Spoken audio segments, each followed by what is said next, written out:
Two Kansas City area families bonded by tragedy are now suing a tracking device company. I don't want the rest of my life to think the only reason why me and her know each other is because our children were killed. The lawsuit comes after their children, 22-year-old Sarah Beck and 20-year-old Mikey Williamson, were victims in a 2022 double murder-suicide in Lenexa. Police say Sarah's ex-boyfriend tracked her with a GPS device. Unbelievable that it happened and the way that happened. It's a story I've been following for 2 years, and for the first time, the two families sit down together and share with me the change they're hoping for with this lawsuit. It doesn't get easier. No. When you lose a loved one, you lose a piece of your heart.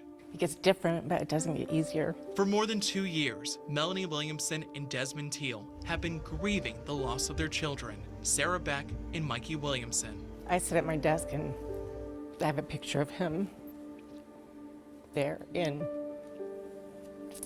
I just think every morning, how did this happen? It's like a crazy nightmare.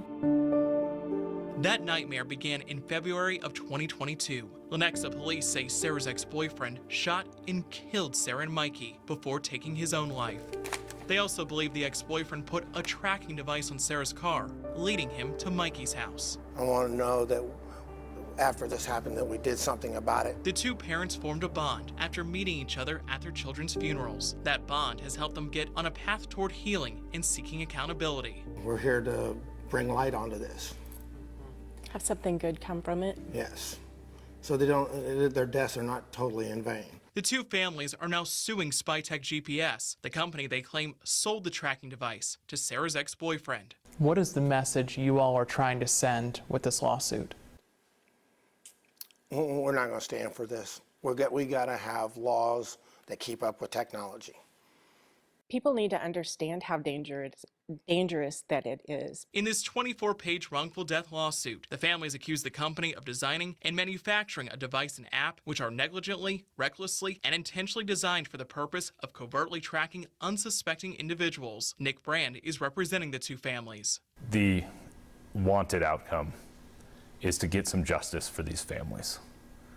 The wanted outcome is to make some change. In response, the company denied the allegations and added the ex-boyfriend's use of the product at issue constituted a misuse of the product in a fashion that was not reasonably foreseeable. I don't want average Joe public being able to have them. Businesses can have them, that's fine. I don't want average Joe to have them. That's the kind of change Desmond and Melanie are looking for with this lawsuit. They have seen some wins along the way, like Kansas strengthening its stalking laws following our reporting. They think it could go even further, and Desmond and Melanie are still waiting for Missouri to make a change. I'm not going to tell you that we're going to change the world. Well, I'm going to try. A battle they're not willing to lose without a fight. It's the last thing I do. I'm going to try.